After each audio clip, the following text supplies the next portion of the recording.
Welcome, everyone. I'm Kimberly Boschman, and this is the Intentionally Intuitive Podcast. In this episode, we're going to take a look at January 2024. We have finally made it into 2024. So happy New Year. And we're going to take a look at each individual life path number, the forecast for January 2024. Before we get into that, though, if you haven't already watched or listened to your forecast for 2024, it is up on my YouTube channel and my podcast for each individual life path number. I highly suggest checking that out. Also, if you haven't already booked some time with me to have your own personal year ahead forecast completed or your numerology reading, I also highly suggest that. And you can book some time with me. My information is in the description box below. I would love to take a look and to work with you. Okay, so let's go ahead and get into the magic of this new year. Life path number 6. So January is sort of a continuation from December because you're going to be working with the same energy that you were working with in December. You're going to be working with your own energy with the influences of the 15. So the 15-6. It will feel different because we're transitioning from the universal cycle of the 7 to the universal cycle of the 8. So there's an overarching energy that's different. But you are still being asked to work with something that you may have started working with last month or something around those same themes. And so for January, you're of course going to be working with the 15-6, but you're also going to be working with moth energy. There is definitely something here with that combination that is asking you to break free from something, to break free from something that is restricting you or binding you, or where you feel overly burdened by it or overly committed to it, but it's not serving you or others involved. It's become something of resentment or sort of a lower vibration. With moth energy coming through, there's this tone of of death, right? But of transformation and a deeper understanding or being able to see a real truth, like to see truth versus an illusion. And so what do I mean by this? If I use moth as sort of a metaphor, so like with the moth energy, like if you think about a moth is drawn to the light, but it can be artificial light or it can be like true light, or it can be something that is fire, right? And kills them, right? Death. And so there's something here about seeing the truth of something over the illusion and making sure that what it is that you are sort of drawn to is the truth of whatever that is, and not something that's going to burn you, not something that you're continuing to show up for or move towards or commit yourself to that is burning you, that is continuing to burn you. So this can be in relationships. This can be in, work environments where you overcommit to something. And something that just springs to my mind is, let's say in a work environment, people know that they can rely on you. So they will give you, they'll just continue to load you up with additional work, whether it's your work or other people's work. And, you can want to be that great employee and not, rock the boat, so to speak.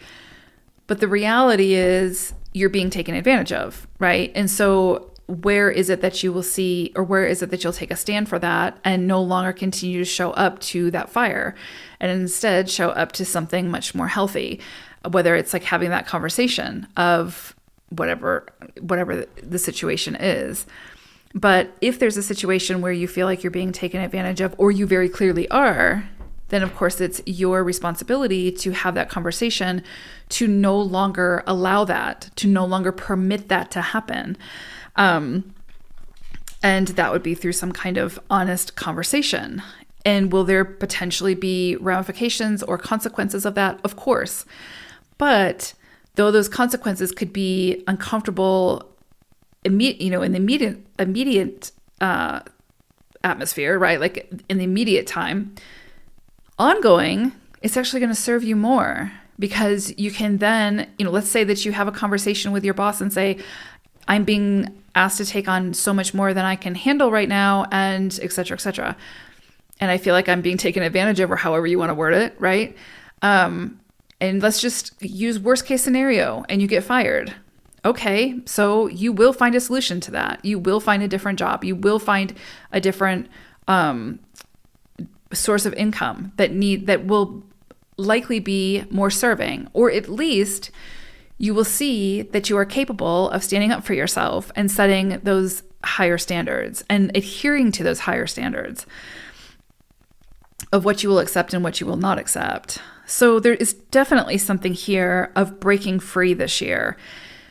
And it starts this month, right? And breaking free from something, again, that you have the power to break free from, but it may be uncomfortable to do so. And you'll have to figure out how to do that in the way that obviously works for you and those involved, but ultimately that works for you. So you're not being taken advantage of. So you're not continuing to, fly in the flames and burn your wings, as opposed to flying towards, the light that has the bugs that you can have the nutrients with, if we're speaking about moth. So there's definitely something here about getting to the truth of something, but that truth is going to require you to take some kind of action, more than likely, that can feel uncomfortable, and you sort of have to commit to it, but understanding that you're doing it for your own better good, right? Like your own progression forward in a healthy way. The other thing I would say about this 15-6 energy is it's bringing you back to sort of where it is, again, that you might feel overly restricted. You might feel like either you're trying too hard to control a situation, or another person is trying to control you in some way, whether it's intentional or non-intentional, or unintentional. Let's use the right word, Kim. Or dominating, or where it's requiring you or the other person to sacrifice in some way. These themes can also kind of come up where, again, it comes back to that breaking free from that controlling environment or that sort of dominating environment. And again, it could also be around, maybe it's your career, maybe it's not even a person, maybe it's your job that is controlling you in a way that is disrupting the rest of your life type thing. And so there's all these different themes that could come up. It depends on your own situation, but there's something that's being overly restrictive in your life that you are meant to break free from. And last month and this month are helping you to do that in some way. And it can feel uncomfortable. It can require a lot of honesty with self, honesty with others, and that can ruffle feathers and et cetera, et cetera. But at the end of this process, you are stepping into your own power. You are creating healthier standards for yourself that you will then be able to hold. And that's beautiful, right? That creates a healthy environment. That's you filling up your own cup so that you can then fill up the cup of others. So it serves a bigger purpose for sure. So yeah, interesting energy this month. There's definitely something here about, breaking free is the theme for sure this month for you all. There's something that you need to break free from, whether it's a belief system, a person, a situation, your own sort of overanalyzing or overthinking, whatever the case may be. But this month and moth are going to help you to do that. So I hope it is a beautiful, powerful start to 2024 for you all, sixes. Thank you so much for being here. I appreciate each and every one of you. And I'm excited to move through 2024 with you all. So I will see you all again soon. Take care, sixes. Bye for now.